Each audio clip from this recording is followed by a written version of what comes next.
जय श्री कृष्ण मित्रों, राधे राधे। आपका स्वागत है आपके अपने YouTube चैनल व्रत कथा प्रभास में। मित्रों, आमिल की एकादशी या आंवले की एकादशी कई स्थानों पर इसे रंग भरी एकादशी के नाम से जाना जाता है।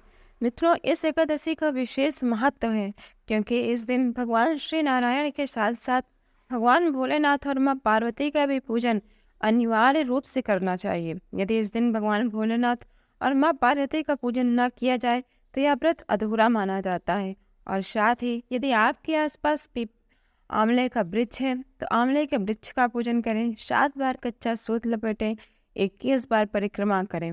मित्रों, आइए हम आंवल की एकादशी की 2 परम पौराणिक कथाएं हैं। आज हम दोनों पौराणिक कथाओं का श्रवण करेंगे। तो एक बार प्रेम से भगवान श्री हरि विष्णु के परम पावन चरणों का प्रणाम करते हुए एवं उनके स्वरूप का ध्यान करते हुए यह परम पावन कथा सुनते हैं।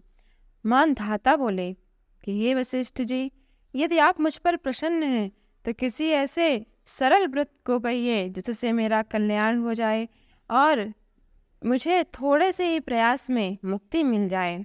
श्री वशिष्ठ जी कहते हैं कि हे राजन, मैं सब व्रतों से उत्तम और अंत में मोक्ष दिलाने वाले परम पावन आम्लकी एकादशी के व्रत का वर्णन करता हूँ।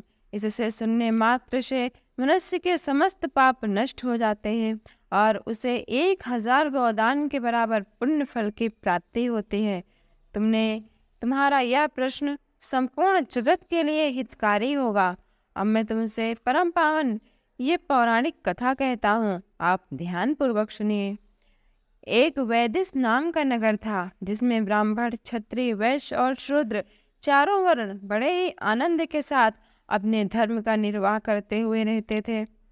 उस नगर में सदैव वेद ध्वनि गूंजा करती थी।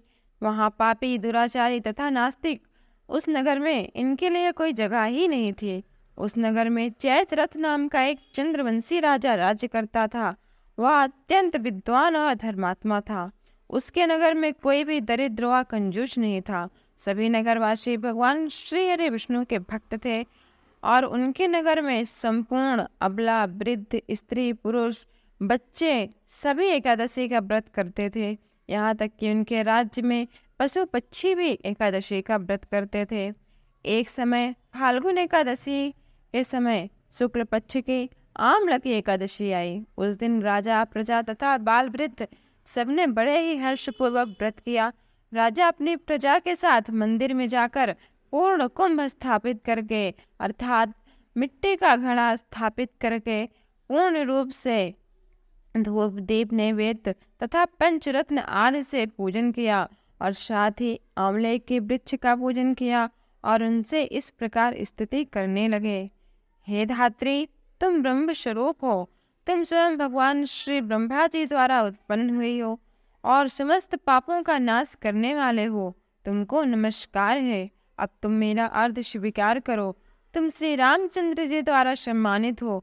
मैं आपकी प्रार्थना करता हूँ, अतः आप मेरे समस्त पापों का नाश करो। उस समय उस मंदिर में सभी राजा तथा प्रजाजनों ने रात्र को जागरण किया।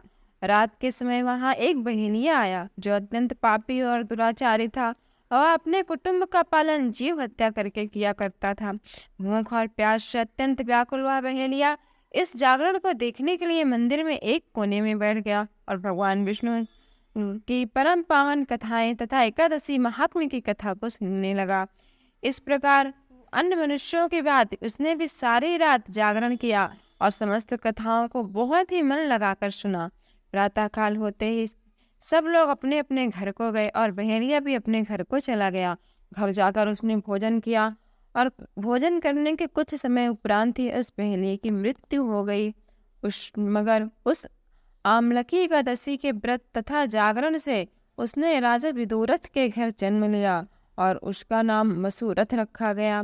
युवा होने पर वह चतुरांगिनी सेना के सहित धन्य धान्य से युक्त होकर 10,000 ग्रामों का पालन करने लगा। वह तेज में भगवान सूर्य के समान, कांति में चंद्रमा के समान और वीरता में भगवान श्री हरि विष्णु के समान था और क्षमा में तो वह माँ पृथ्वी के समान था। वह अत्यंत धार्मिक, सत्यवादी, कर्मवीर और भगवान श्री हरि विष्णु का भक्त था। वह प्रजा का समान भाव से पालन करता था। वो अपनी प्रजा को पुत्रवत प्रेम करता था और उसने एक नियम लिया था कि वह रोज दिन प्रतिदिन दान अवश्य करेगा। एक दिन राजा शिकार खेलने के लिए वन को गया। दैवयोग से वह मार्ग भूल गया और दिशा ज्ञान न होने के कारण उसी वन में एक वृक्ष के नीचे गया। थोड़ी देर बाद पहाड़ी मिलेच्छ भी वहां पर आ गए और राजा को अकेला देखकर बोले कि इसे मारो मारो, इसी दुष्ट ने हमारे माता पिता पुत्र पौत्र आदि अनेक संबंधियों को मारा है तथा हमें देश से निकाल दिया है। अतः आज इसे अवश्य ही मारना चाहिए। आज ये अकेले मिला है, इसे किसी भी हालत में छोड़ना नहीं है। इस ऐसा कहकर वो मलेच्छ उस राजा को मारने के लिए दौड़े और उन्होंने अनेक प्रकार के अस्त्र शस्त्र उसके ऊपर फेंके। वो सब अस्त्र शस्त्र राजा के शरीर पर गिरते ही नष्ट हो जाते और उनका वार पुष्प के समान प्रतीत होता। अब उन मलेच्छों के अस्त्र शस्त्र उल्टा उन्हीं पर प्रहार करने लगे, जिससे वो मूर्छित होकर गिरने लगे और राजा को भी मूर्छा आ गई और राजा भी मूर्छित होकर गिर गया। उसी समय राजा के शरीर से एक दिव्य स्त्री उत्पन्न हुई। वह दिव्य स्त्री कि अत्यंत सुंदर थी, पर उसकी भृकुटी टेढ़ी थी। उसकी आंखों से लाल लाल अग्नि निकल रही थी, जिससे वह दूसरे काल के समान प्रतीत हो रही थी। वह स्त्री मलेच्छों को मारने के लिए और दौड़ी और थोड़ी देर में उसने सब मलेच्छों को काल के गाल में पहुंचा दिया। जब राजा की मूर्छा दूर हुई और उसने देखा कि उसके आसपास सारे शत्रुओं मरे पड़े हुए हैं, उसने अपने मन में विचार किया कि इस मन में मेरा कौन हित ऐसी है। यदि ये काम मेरे सैनिकों ने किया होता तो वो मुझे अपने साथ महल ले गए होते, वो मुझे अकेला नहीं छोड़ते। तो ऐसा कौन किया? वो अपने मन में विचार ही कर रहा था कि उसी समय आकाशवाणी हुई कि हे राजन, इस संसार में भगवान श्री हरि विष्णु के अतिरिक्त कौन तुम्हारी सहायता करेगा? तुम जो एकादशी का व्रत करते हो, भगवान श्री हरि का पूजन करते हो, उन्हीं की शक्ति एकादशी तुम्हारे शरीर से निकलकर उन शत्रुओं का मर्दन किया है और वो शक्ति तुम्हारे शरीर में समाहित हो गई। इतनी आकाशवाणी को जब राजा ने सुना तो उसने प्रार्थना किया कि हे भगवान श्री हरि विष्णु, आप मुझ पर कृपा करें और मुझे उस शक्ति के एकादशी मैया के दर्शन करा दीजिए। तब भगवान श्री हरि विष्णु ने आकाशवाणी ने कहा कि हे राजन, वह शक्ति तुम्हारे अंदर ही विद्यमान है। समय आने पर तुम्हें उस शक्ति के स्वतः ही दर्शन हो जाएंगे। उस आकाशवाणी को सुनकर राजा बहुत ही प्रसन्न हुआ और वह अपने नगर में आया। उसके नगर में तो पहले से सब लोग एकादशी का व्रत करते थे, पर अब तो उसने बड़े ही धूमधाम से एकादशी का व्रत करने लगा और रात में जागरण करने लगा। या महर्षि वशिष्ठ बोले कि हे राजन, यह आमलकी एकादशी के व्रत का प्रभाव है कि जो भी मनुष्य इस एकादशी का व्रत करता है उसका कभी विनाश नहीं होता। उसकी रक्षा स्वयं भगवान श्री हरि विष्णु की शक्ति वैष्णवी करती है। इसलिए एकादशी का व्रत पूरी श्रद्धा और भावना से करना चाहिए। जो भी मनुष्य इस एकादशी का व्रत करता है उसको संपूर्ण कार्य में सफलता मिलती है। उसके प्रत्येक कार्य सफल होते हैं और पृथ्वी लोक में समस्त सुख भोग कर वह अंत में भगवान श्री हरि विष्णु के परम धाम को जाता है। तो एक बार प्रेम से बोलिए भगवान श्री हरि विष्णु की जय। मित्रों, दूसरी कथा के अनुसार जब भगवान श्री हरि विष्णु के नाभि कमल से ब्रह्मा जी का प्राकट हुआ था, ब्रह्मा जी ने अपने चारों तरफ देखा कि यहाँ तो जल ही जल व्याप्त है और कुछ भी नहीं है। तब उनके मन में यह विचार आया कि मैं कौन हूँ, मेरा प्राकट्य किसने किया और क्यों किया, मेरे प्राकट्य का क्या कारण है। उनके मन में ऐसी ही बातें चल रही थी कि तभी आकाशवाणी हुई। उस आकाशवाणी ने कहा कि हे ब्रह्मा, तुम तप करो। ब्रह्मा जी ने आकाशवाणी की बातें को सत्य मानकर तप करना आरंभ कर दिया।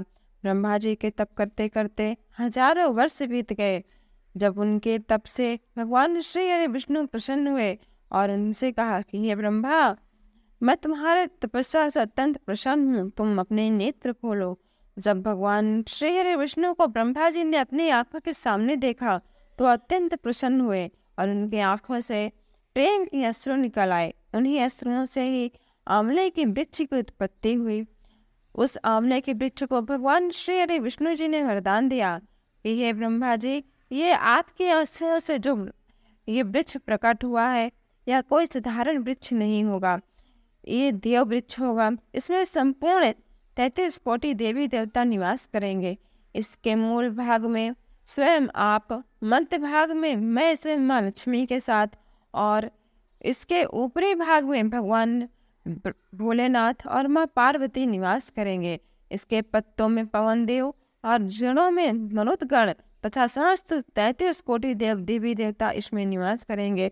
जो भी मनुष्य आज के दिन आंवले के वृक्ष का पूजन करेगा, उसके समस्त पाप नष्ट हो जाएंगे और अंत में वह मेरे धाम को आएगा। तो एक बार प्रेम से बोलिए आंवल की एकादशी की जय, भगवान श्री हरि विष्णु की जय, मैया तुलसी की जय। मित्रों, यदि यह परम पावन कथा आपको अच्छी लगी हो तो वीडियो को एक लाइक अवश्य करें, क्योंकि आपका लाइक ही मेरे लिए मोटिवेशन है। और कमेंट बॉक्स में जय श्री कृष्ण, हर हर महादेव लिखें। और ऐसी और कथाओं के लिए मेरे चैनल को सब्सक्राइब कर बेल आइकॉन दबाना न भूलें। जय